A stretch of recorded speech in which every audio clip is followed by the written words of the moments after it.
байлық пен ақыл. Ертеде бір шалдың 4 ұлы болыпты.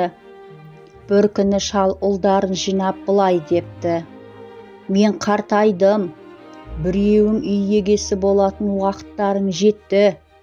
Кімнің ақылы мен байлығы сай болса, сол мұрагерім болады. Әрқайсың маған байлықтары мен ақылдарыңды көрсетіңдер дейді.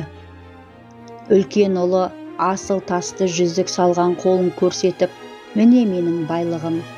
Кім бай болса сол ақылды депті.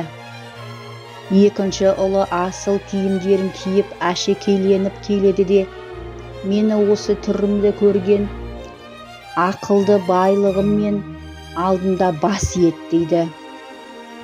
Үшінші ұлы күміс пен асыл тастармен белдігін буындады да, мұндай белдік ешкімде болған емес. Әкесі үлкен балдарына қарап басын шайқайды.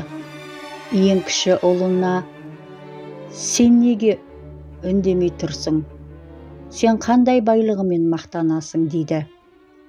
Сонда кенже баласы былай депті: менде асыл тас та, жүзік те, сәнді киім де, қымбат тастармен әшекейленген белдік те жоқ. Тек еңбек сүйгіш 2 қолым, қайрат жігері толы жүрегім бар дейді. Шалға кенже ұлының жауабы ұнап, ол өзінің мұрагері болады деп кіші ұлын атапты. Үлкен балаларына інісінің айтқанынан шықпауды өсиет етіп қалдырады.